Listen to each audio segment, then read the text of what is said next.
A part of the reason why I initially resonated with this philosophy was the fact that it was supported by the pillars, the 5 foundational theories this philosophy is based on, and that Alexander's intention was to give the wisdom back to the people to derive their own solutions that would put them back on their journey toward energetic wellness. It's that whole teach a man to fish sort of thing. Self-sustainability is vital in a philosophy that aims at giving you back your power. Now that we have picked up and put down 50 episodes, it was time to revisit the pillars with a refreshed perspective and share the keys to utilizing them for what they were designed to do. When you are feeling lost, off kilter, or even having an emotional reaction, the pillars are the first step in helping to identify where your struggle or friction may lie on the mental plane. We also switched it up, incorporating the 5 levels of healing and wellness into the podcast structure to make sure we are hitting every level for your optimum experience. It's a new year, and this brings new energy and new intentions. Ours is to step up our energy and make promoting the podcast a higher priority. And of course, you can help with this. Share the podcast with other resonating souls, rate our podcast on iTunes, and or leave a stunning review or comment on any and all of the various platforms we are found on. This includes Facebook, YouTube, iTunes, Google Podcasts, and more. Also, don't forget that we offer access to exclusive content for just $5 a month, which also gets you a shout out on a podcast episode by yours truly. This also helps with our promotion efforts, as it takes the almighty dollar to promote and holler so like minds can hear us and then stand taller. To anyone who wants to help us out monetarily, go to wise-wise.com/patron, Patreon. And of course, Alexander and I are so grateful to be starting this new year with you here. So now, let's journey.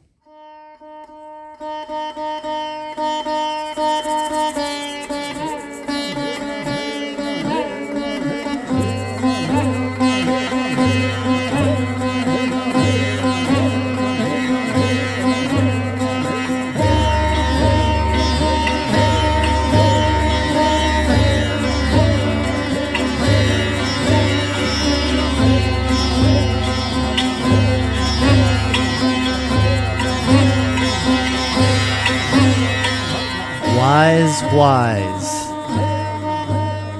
With Aaron and Alexander. Uncovering our authentic self. Through self-awareness, conscious communication, and emotional responsibility.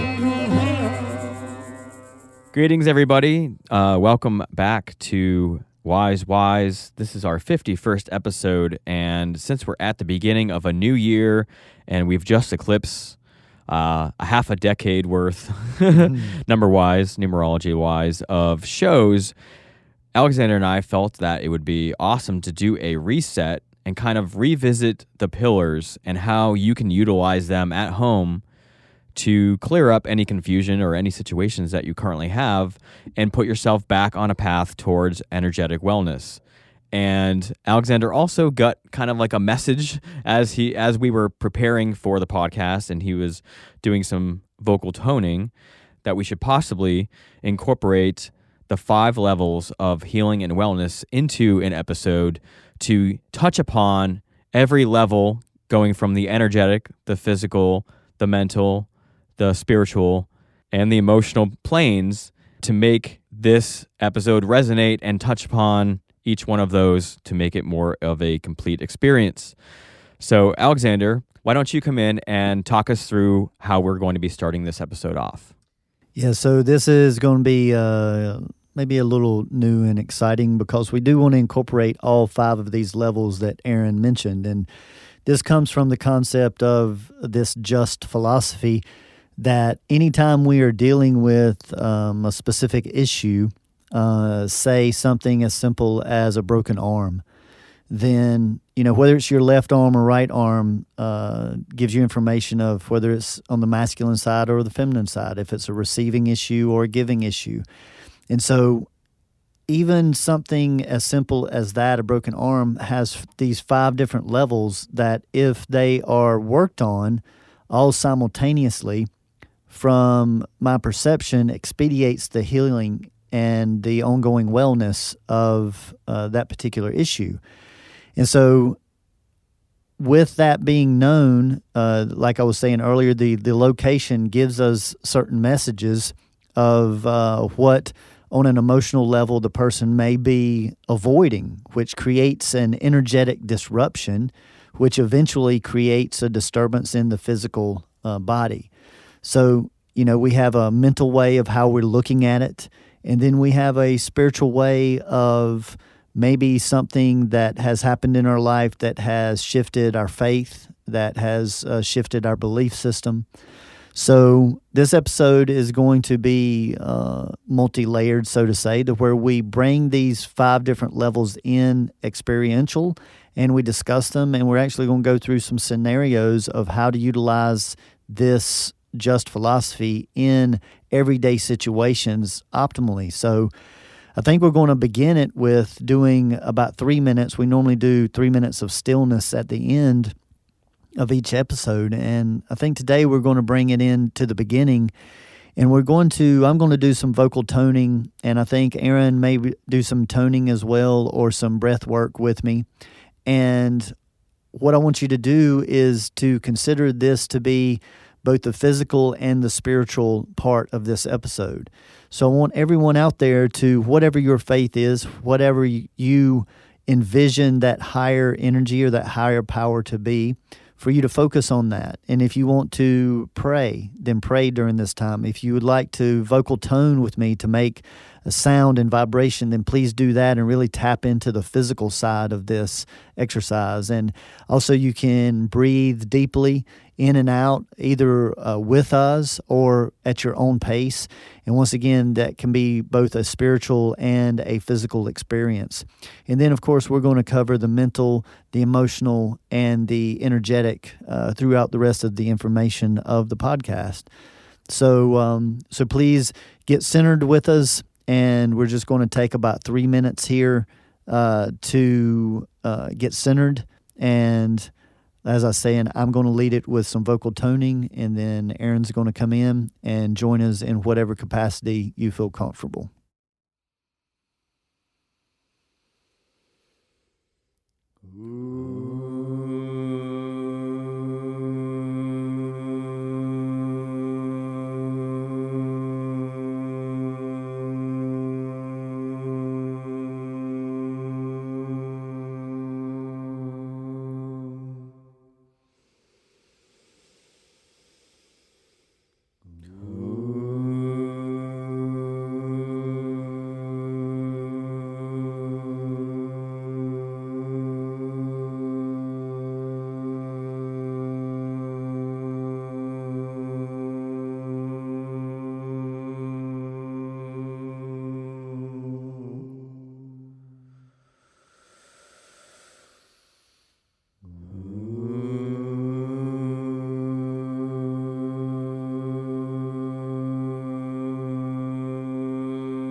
hopefully everybody is grounded now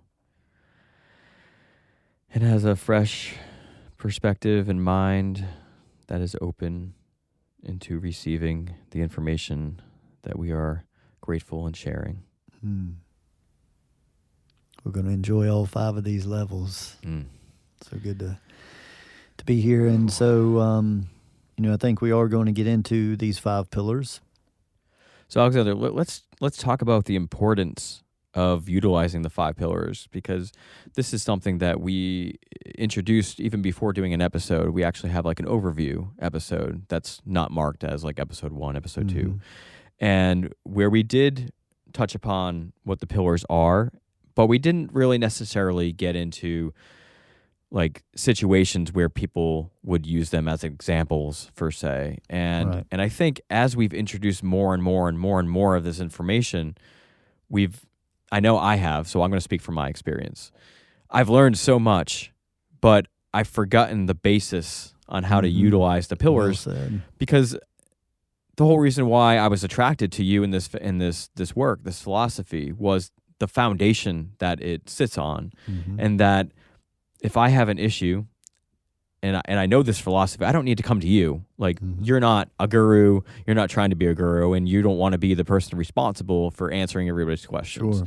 So we want to give people back their power to answer, or to have the knowledge and the wisdom to go internally and utilize the pillars. The techniques, yes. And the various other techniques that are kind of built upon or support the pillars, to finding your own conclusion and your own way of getting back to overall energetic wellness. Which is basically a big part of this is emotional processing.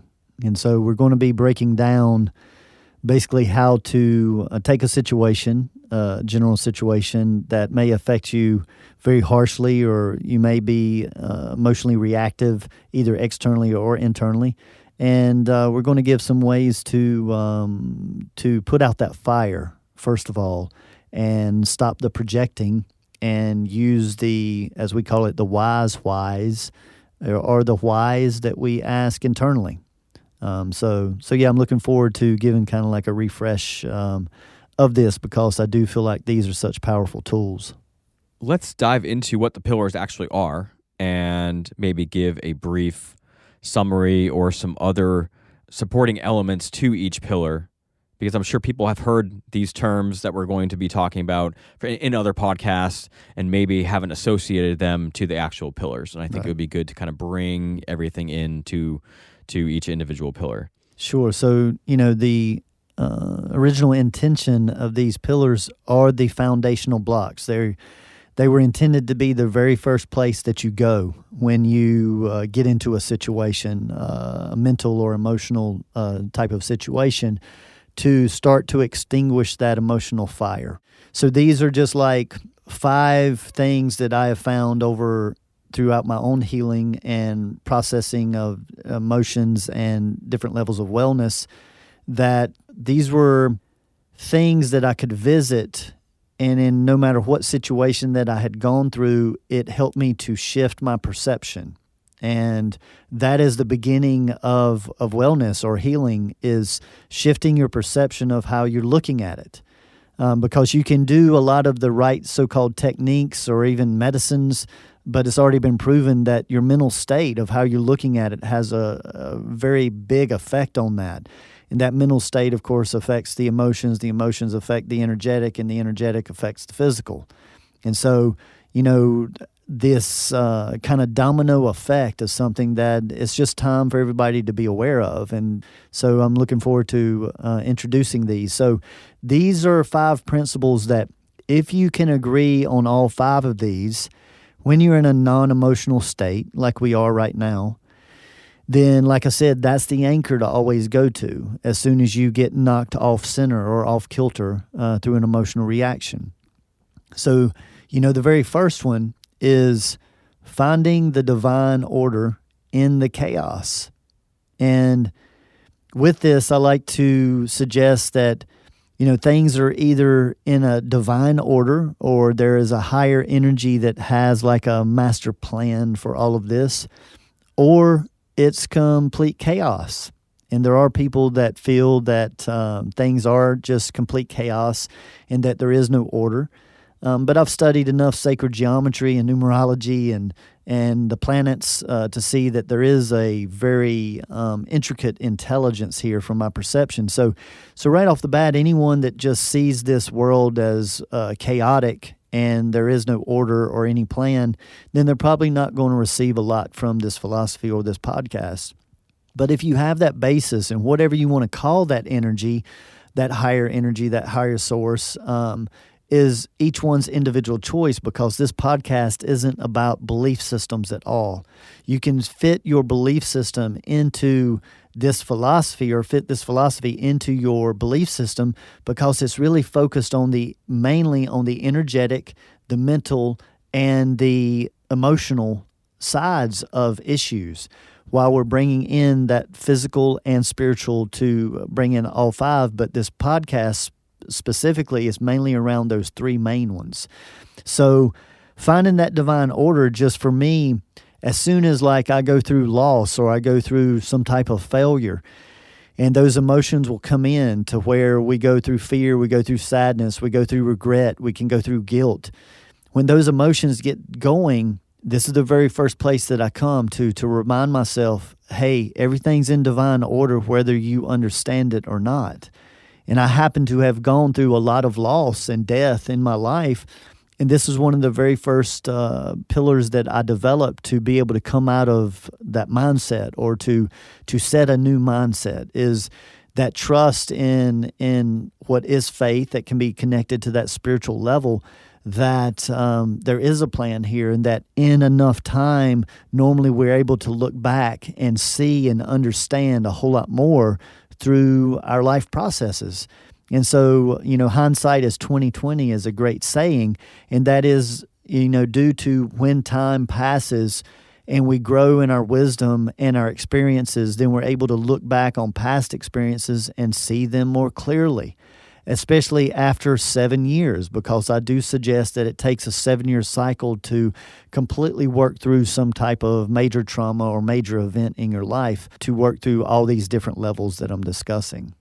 Yeah, and I would also bring in that for someone to find the divine order in the chaos, that doesn't necessarily mean that they don't have any free will, right? Sure.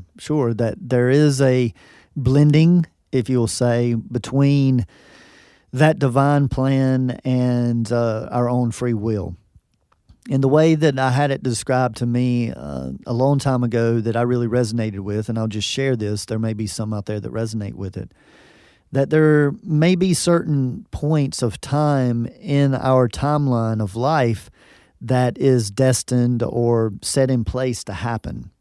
But in between those, those areas of time, there is plenty of time for free will, for experimentation, for learning. And this is where life can still kind of nudge us to either stay on track or let us know that we're kind of getting off track through the so-called flow of life or resistance of life. And I'm not going to get specific on that, because I still want to allow all the listeners their own kind of free will of how you want to perceive this and move through this process. So, but to understand that I've broken it down to where I have a great consideration of if we really have much free will outside of our perception, because we're constantly being influenced by the planets, by our school system, by our government, by social media, by smells in the air, by the food that we eat. So see, when you really start looking at it, we are so inundated in influence that it takes a lot of discipline, effort, structure to truly work to be a being that see things clearly, non-emotionally, and without influence. So understand the power of your perception and how you choose to look at something. And the example that I give many times is the color purple is actually a shade of red and a shade of blue. So it does no good to get in an argument with someone over trying to prove that that's the color purple if they're saying it's a shade of red. Just look for a deeper connection and be able to say, oh, I see that as purple, but I can see how you would see it as red. And that is a healing way of communicating. We don't have to be right, and we don't have to prove someone else wrong. It helps to be willing to look at their intention and how they're seeing it.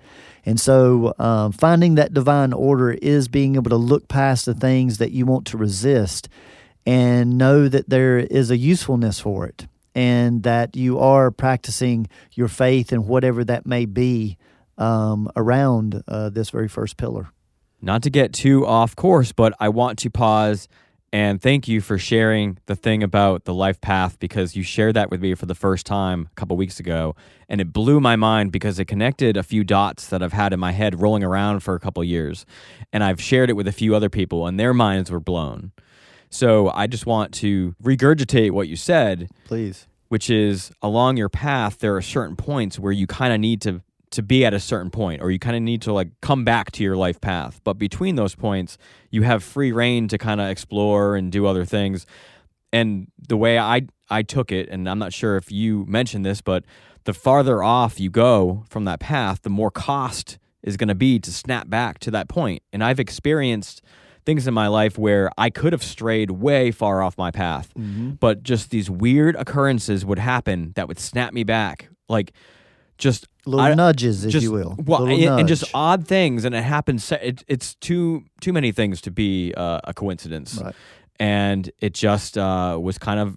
I've always seen it as realigning me. Like if I went off that path, I wouldn't be going. Like it would be too far gone. Right. So your explanation just like kind of connected all those things, and it made total sense, and you know, everybody I've shared it with has been in full resonance of it. And you know, and at this point we can just call it like a hypothesis. I've proven it you know, hundreds of times myself, and it helps when you and we share it with these other people and they have similar experiences, because that's a very big challenge for lots of people of how to look at destiny and free will. And so that is a take that I do share from time to time.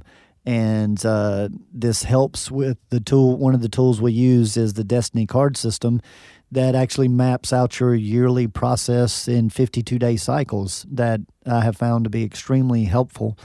And this gets back to more whether you want to follow the path of manifestation and just attempting to manifest what you really want, or working towards finding the flow in life. And the flow is, you know, what I've worked with for a long time, and I worked with the manifesting, creating in my younger years.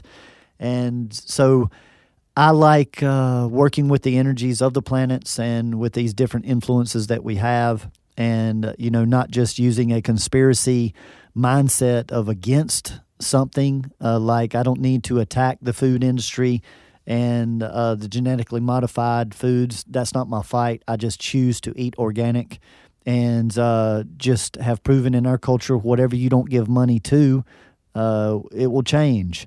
And so we always need to remember that in what you're supporting. Yeah, because money is energy, essentially.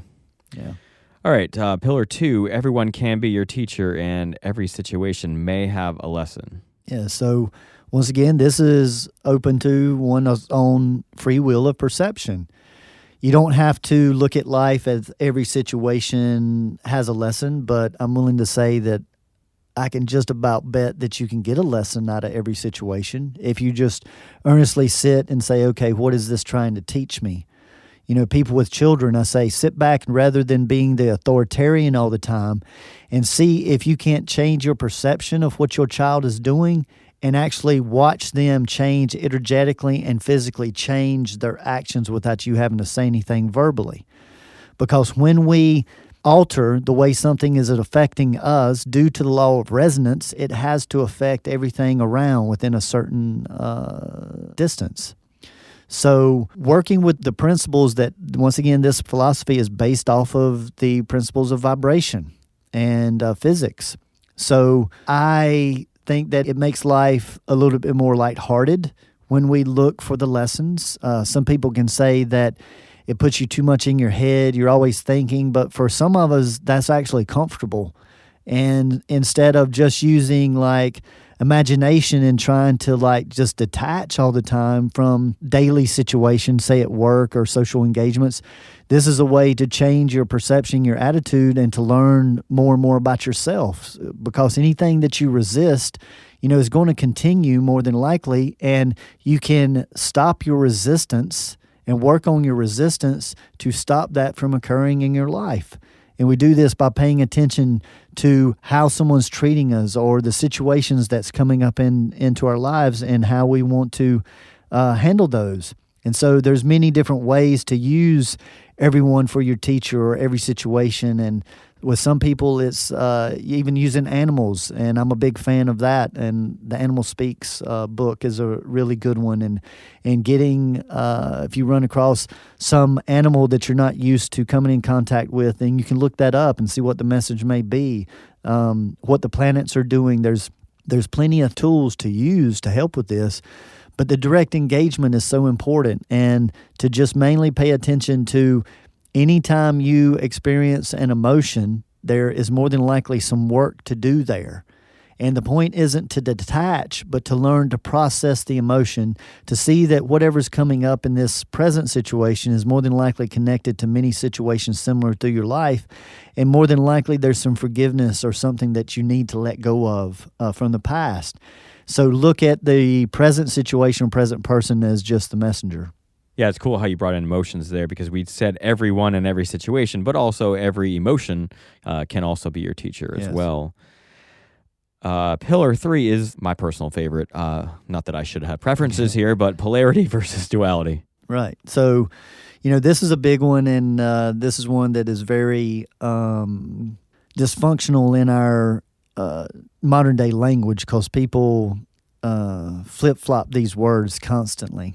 But I do want to get across that, the idea of polarity is a necessity for this life experience in this earth plane. Duality is a choice. Duality is focused around resistance and something that needs to be overcome. Polarity is around acceptance and that both parts are necessary, such as us having a North Pole and a South Pole, and that neither one of those poles can shift even slightly or it would obliterate the world. And same with a car battery on when you go to crank your vehicle, that it has a positive terminal and a negative terminal. Both are necessary. One's not better than the other. And so we get to breaking it down more and more to where, you have the beginning of life with birth, and then you have death, and you have love, and you have war. And anywhere that you look, it's been said by many great teachers that you can't have one without the contrast of the other, or you don't have an understanding. So when we work with this law of polarity and acceptance, we get out of as much right or wrong, the need to prove your perception or your view over someone else's. You're a whole lot more open to many different views, because it's not about right or wrong. It is about perception and how these perceptions are affecting us on all these different levels, mainly our health that it eventually gets to, and why some people are struggling to get well, to get over sicknesses, or struggling with pains that Western medicine hasn't been able to explain very well. And this is the world that I've danced in now and studied for over 26 years, and professionally now for over 11 years, is to help people understand that these unexplained pains, these aches, these limitations that we have, they all have messages for us that if we are willing to take a little time to dissect, can be very helpful and useful. So duality, exists anytime we feel something needs to be proven. So willpower is normally connected to the duality world. And this is where wars, sports events, all of competition is based around duality, to where once again the possible higher level of way of looking at it, or a higher frequency, is through that acceptance. And this is what I feel like great leaders and teachers such as Jesus meant when he talked about unconditional love, and to love thy neighbor, and to, not necessarily love anybody else any more than anybody else. And this is helping us to get closer to that type of mentality of acceptance. And when you run into friction or something that you don't like, if you'll lean into that friction, as I say, or make love with the friction, which really means just be kind. If you run into somebody externally that is frictional, if you are kind to them in a gentle way, not an over-exaggerated way, but if you're just kind in a simple way, a compassionate way, it will normally dissipate that negative emotion very quickly. And so this is working with the view of polarity is what really helps us to learn to balance and process these emotions. And I remember when I first was trying to learn this pillar, I had a hard time remembering which was which. So what helped me, for the listeners out there, was obviously polarity, the poles, but duality, even though it's spelled D-U-A-L, which kind of means two. It's like a duel, yeah. I thought of it as a duel, D-U-E-L, Yeah. as in like you're I going to remember fight you somebody. saying that in the past. Yep. Yeah, that was a good analogy. Because you would be in opposition of somebody. So pillar number 4, emotional accountability and responsibility. So this is a big one, and this one probably gets the most challenge just in the misperception of it. And I do feel that in this work or in self-growth or self-awareness and even healing, that the acceptance of having the issue or having a reaction is the first step to the healing process. And so I like to suggest that any emotion that you experience is your responsibility to manage and to not take out on other people or other things around you. And that doesn't mean that we should be detached from our emotions. I feel that we should learn to make friends with all of them and not see them as this negative thing, or even a so-called positive thing where so-called positive emotions, reside as well. Because so-called positive emotions can be just as distracting as so-called negative emotions. Because anytime we are taking in or giving information and we're experiencing any type of emotion, we are not giving or receiving that information clearly. They're going through emotional filters. So the first step is to realize that once emotions are activated, conscious communication has stopped. And so it's best to redirect the energy. And so some people work with, taking a time out or going to separate areas of the home. There are many different ways to approach that. It is each individual's responsibility to manage these emotions. And once again, I'm not saying control them. I'm suggesting to manage them the way that an optimal parent would manage children. And I want to bring that concept in, that raising your consciousness and your self-awareness is very similar to raising children. Even the same processes, the same way that we speak to ourselves should be very similar to the way that we would optimally speak to a child. So this emotional accountability is the willingness to be able to, in a situation, say a conversation between Aaron and I, and he says something that comes across offensively to me. See, I go ahead and accept as one of my truths that no one can make me sad. No one can make me mad.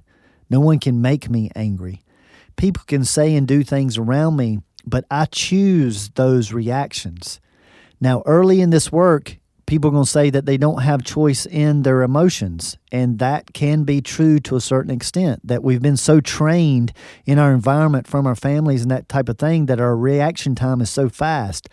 But these techniques is what helps to break down this process to stop that initial reaction, to go right into reaction of emotions. And the very first step that I like to suggest for people is pay attention to when you drop in an elevator or roller coaster, where you feel it. In mine, it's the top of my abdomen.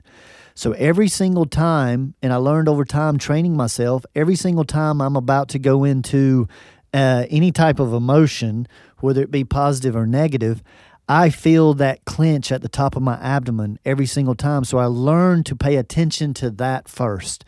So this is a suggestion of how to get into this. But that responsibility is to not take that out on another human being or anything that is in your environment. And then to take that out, maybe go for a walk, maybe go for a drive and park somewhere, maybe go to a quiet room of your own home when you're alone and say it however you want to. Get that emotion out. If you were angry, then say it angry. Get it out. I'm all about releasing the emotion, releasing the vibration, getting it out. My request is just not on anyone and not towards anything, any animal or any situation. So that's part of the emotional accountability and responsibility. Yeah, I actually had a conversation with somebody before coming here to record, and I was talking about the same thing. I was saying to make sure that they were doing it authentically. Mm-hmm. Because if you're not authentically getting that emotion out, even though, because this person was kind of viewing it as a negative thing, right? And they didn't want to feel that emotion because they knew that it was not where they wanted to be in doing the work. Such as anger. I mean, our culture has a major issue with anger's bad to express, but if you create it in your mind out of something that somebody says or does, from a vibrational standpoint, you need to get that out. Like something that's toxic food, you need to get it out. And so the key is not on anyone or anything around you, but to be willing to, re-experience that and say what you need to say. And normally crying is a good sign that you're tapping into it. But the thing is that when you release it to the wind, the skies, the trees, to Mother Earth, to that divine energy, none of those subjects take it personal. So it is truly just releasing the vibration back to source, if you will. But when we get involved with other human beings, it becomes a debate. It becomes an argument. It becomes a fight. It becomes a war. It just keeps growing, and nobody wins in those situations typically. Yeah, in a way, it's kind of like sending it back to source so they can be recycled. Yes, there's a, writing and burning process. Very similar, except you're just not going through the process to write it, but you're burning it off energetically and verbally. And the last pillar is everything is vibration. So with this, it is the understanding that our thoughts do create a vibration. Our actions create a vibration.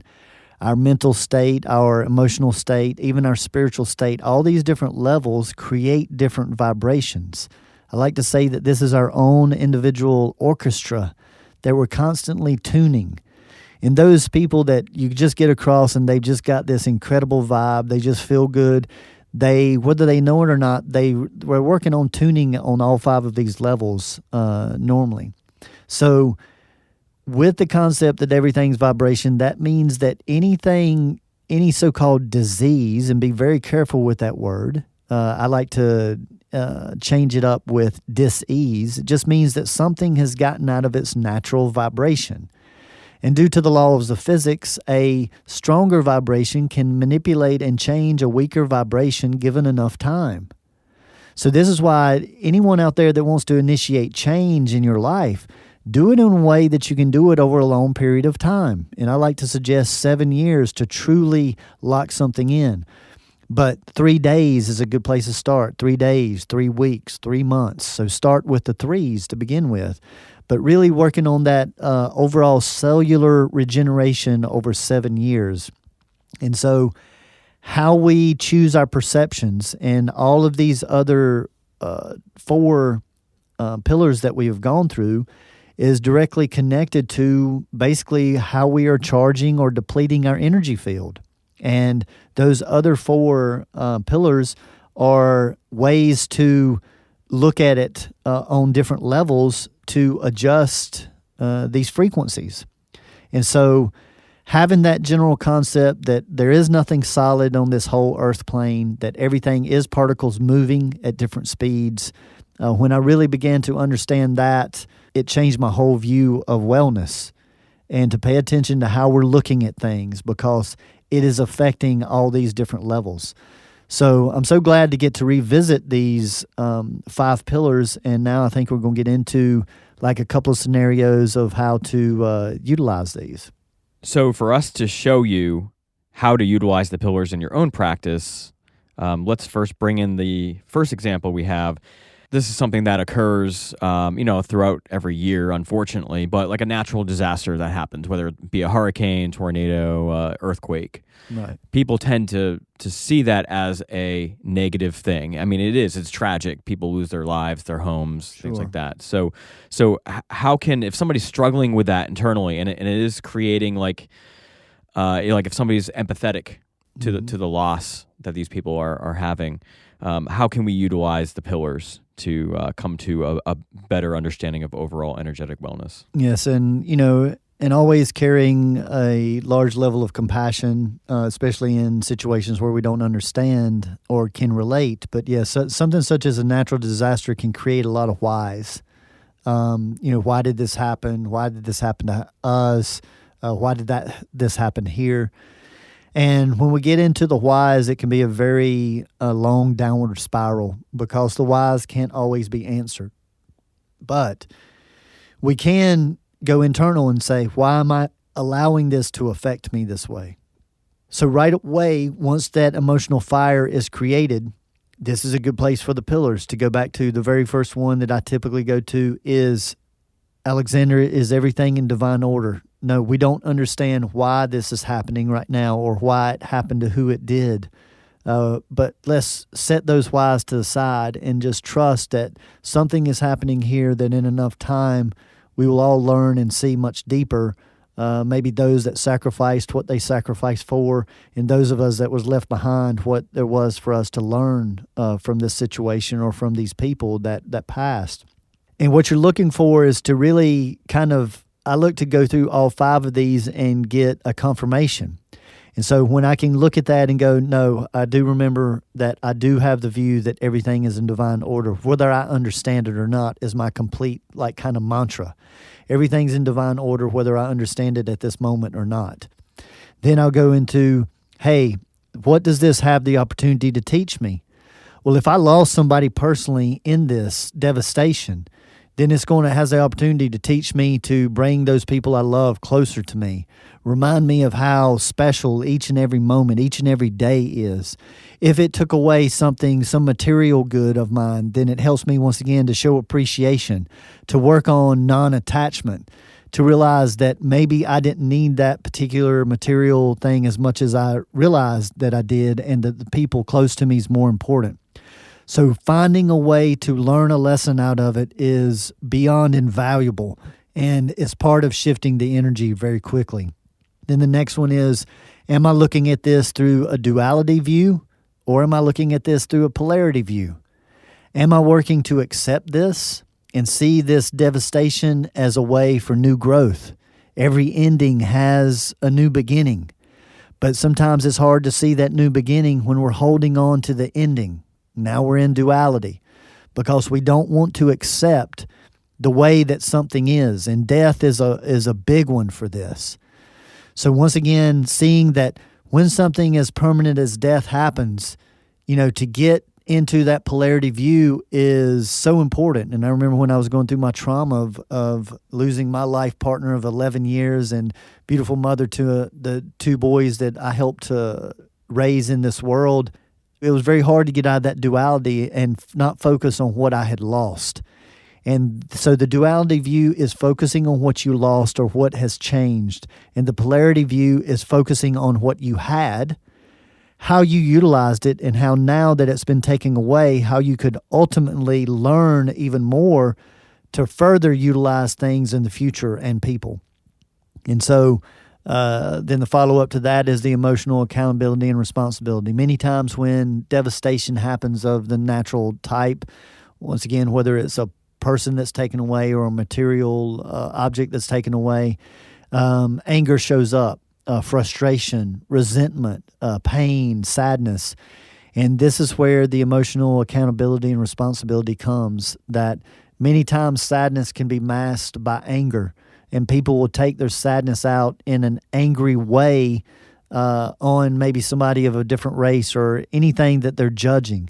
And this is where it's very important to be sure that when you do visit these emotional realms, that you work to remind yourself daily that it's not good or optimal to ever take any of these negative emotions out on another person or animals or a situation. So taking responsibility for our own emotions, accepting that we are emotional beings. I'm not suggesting to run from your emotions at all. I'm suggesting to lean into them, make them your friends. If you feel sadness or you feel anger, take time to go be with yourself or to talk to a neutral person, maybe a therapist, or I provide sessions for people to work through this processing. But it takes someone that can truly hold the space in a non-judgmental way. But that is how we would get to this situation, to realize, to accept our sadness, to accept all this anger that this loss has brought up, but take the responsibility to not pour it out on someone. And then the final one being that everything is vibration. So while I go through this loss, to realize that while I'm being real and willing to go through these emotions, I want to balance that out, so to say, or bring equilibrium in. And this is where, once again, our thought processes can be very useful, because if we focus more on gratitude and the things that we've had or the things that we did get to experience rather than the loss, then that's what's going to help maintain our vibration. And if we don't, if we stay into what we lost, if we stay into that anger, that sadness in these situations, it just continuously creates emotional reactions, which drain the energetic field, which eventually cause problems in the physical body. And so, once again, we bring in the spiritual side of this, that how we are looking at this many times is directly connected to a person's level of faith and how they are working with some of this processing. So that's just one example of a natural disaster. And if you go through these 5 different things and you get these confirmations, normally it will change your experience. I'm not saying that it will fix anything, because once again, we're talking about processing. We're not talking about fixing stuff. We're talking about processing things. And so this may need to be visited daily for a while, depending on how heavy the trauma is, or multiple times during the day. So, my go-to is, like I said, to kind of go to them in that order. And right away, normally the biggest extinguisher of the emotional fire for me is to remember that everything's in divine order. Then next, I look for, what is the lesson? What is this person teaching me? Then I remember the acceptance of polarity over duality. Let's stop resisting what is happening here, and let's accept first. And that accepts the so-called good and bad, the so-called positive and negative. And then we bring in, let me make sure that I'm not taking out anything I'm experiencing on anybody I love or anyone around me, with that emotional accountability and responsibility. And then remembering to hold my vibration, because how I hold my vibration determines a lot of my experience of whether I'm going to maybe get an illness or have some kind of physical limitations. So I think that's just kind of a good sticking our toe in and getting a decent overview. All right. Yes, that was a great example. You got very intricate within the details of running through the pillars. I wanted to bring in one more example that's gets more into the advanced type of personal struggles and relationships, where let's say one person is more of a retreating personality, and when there's an argument, they kind of retreat, which incidentally triggers the other person's past trauma of abandonment. Mm-hmm. So you're kind of fighting two things there, because what's good for one person in retreating, let's say they retreat because they have anger issues, right, and they feel like that's best for them to just remove themselves emotional from a situation. Responsibility. Yes, yeah. Yes, but it accidentally or incidentally triggers the other person's past trauma. Yes, so this happens very often, and please visit our podcast on roles, because we go through how we play different roles for each other. And they're not always seen or understood. Many of them happen on the subconscious level. So this is a great example of, say, two people being together, a man and a woman, and the woman has learned with a coping mechanism to retreat when confrontation comes. And this happens with many 5s in the human design. That's to avoid conflict is very common. And 5s, many of them will fail at how they do this, when really just communicating it would help. That, hey, I sometimes need to remove myself from the situation to handle it as conscious as possible. But for the other person, say hypothetically that the male in this relationship has gone through a couple of relationships of abandonment, maybe a death, and then maybe a partner leaving them. So now, even though this retreating is seen as a good thing and a beneficial thing, it has a high likelihood to activate the trauma of the male from abandonment. So I like to say that, of course, the just philosophy is built around journeys unite seeking transformation. So many times opposites are attracted to one another to help one another through this emotional processing. So I also have mentioned in the past many times that when you have a resistance to something and you work through your resistance and do your healing, then it stops that person or relieves that person from having to play that role.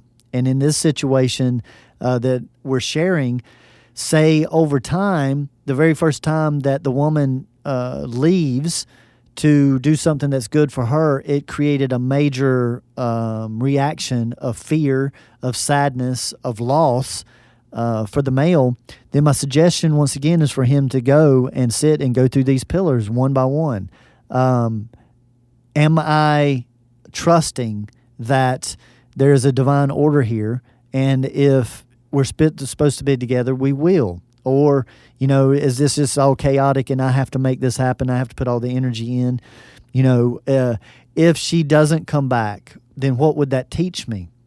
It would teach me that I've already proven that I can survive by losing somebody that I love. I've already gone through that twice. But if she does come back, then it teaches me that everyone that leaves doesn't always stay gone. So see, it begins to become a healing either way. But the point is that every time that action happens, if the male will go sit and make his peace, go through these pillars and make his peace each time in that action, the reaction will get less, and it will get less, and it will get less. And one day, it won't bother him at all when she needs to go away. Then the biggest secret is that then I'm willing to say that she won't ever need to go away again. And optimally, both parties are working on it simultaneously. She's working on not needing to go away because she's building trust with him. He's working to not be triggered to have this reaction because she's proving that she's coming back. So both of them are redefining their story, and this is part of the mental part as well. So it's physically happening. The mental part is reprogramming what is actually happening here while seeing that it's been connected to something emotionally from the past, and carrying faith and trust that enough practice from the spiritual world and the energetic world that we are energetically trainable. So that's how to bring those 5 different levels back in. And then I just like to suggest people to be willing to work on something 100 times. And I can almost guarantee that if you will work on something 100 times, you will almost always be better at it. But it may only take 5 times. It may only take 10 times. But don't put the number of processing times in your mind. Just practice it each and every time that it happens. And that's not just with single situations. Find a way, like Pillar 2, find a way for every situation to maybe be a lesson. Like the gentleman could find abandonment, find many ways throughout his day to work on that. Or she could work with different types of coping mechanisms as well. So this just is the optimal way for 2 people to come closer together, working on traumas that they both have. But we wanted to shine the light on sometimes what helps one person with a trauma creates a trigger and creates another trauma for their partner. And this could even be the person they love the most in the world. So unfortunately, this happens all the time. But with a little bit of consciousness and understanding, we can completely change the perception of it. I think this episode has probably been a revelation for many people to know that they have the power to manage their own healing and in utilizing this philosophy. So, Alexander, in closing, what's a way that you would suggest people to remember to go back to the pillars whenever an emotional reaction comes up? Well, I think we're looking to get these up on our podcast community, so anybody that wants a visual. And we are working on a booklet now to be make available for people as well. For me, in the beginning, it was picking one or two that I really worked with daily. And then as I got those two that could come to my mind at any point in time, then I'd pick one or two of the other ones until I got them just ingrained and I could go to any of the 5 in any order. Now I kind of have an order that I automatically go through, and it's kind of the process that we went through in this podcast. But that very first one for me was a big one, divine order, because as I was developing this philosophy, I was on a very deep so-called spiritual path. And the spirituality is really what sent me in this direction, which later I kind of balanced out or brought into equilibrium with these other 5 levels as well. But for me, it was remembering that everything's in divine order, and that even though I didn't understand why my wife and partner had to be taken away through cancer at just the age of 46 years old, it seemed very unfair. But part of my faith was in that, trusting that even though I didn't understand that at that time, there was bigger work for me to do and for me to utilize our experience together to catapult me into that. And that's exactly, she was the catapult to get me out in front of people, sharing this information, sharing my philosophy, sharing my sound healing therapy, and bringing all of this together. So I thank her so much. I thank the divine for my life path. It has been a crazy one, like most people's are. And we do have to work to not take this stuff so seriously. And believe it or not, some of this mental part of breaking this stuff down, to me, makes life a little bit more fun rather than just so mundane. So I actually utilize this stuff in a fun way, not to overanalyze things, but to actually have a constant way of learning rather than just going to an institution and focusing your learning, because so much other can be lost in that focus. So this is just a way to take life every day in everyday life and to how to grow. And using these pillars is a great place to start. And then the second one for me was always, I choose everyone to be my teacher, and I choose to learn something in every situation that I'm in. So those were the 2 that I started with. And then getting a bigger understanding of polarity and those laws throughout nature on this earth, and then managing the emotions, and then the concept of everything's vibration. So they all fit and rang very clear with me when they came through, and I've pulled on them a lot, and they are the foundation of what all of this work is built upon. And so we look forward to sharing more and more of this processing.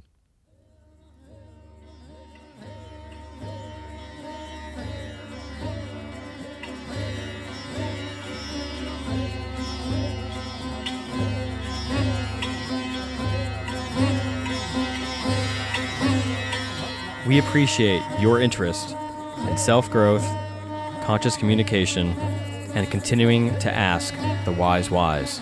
And remember, gradual changes over long periods of time equals lasting results.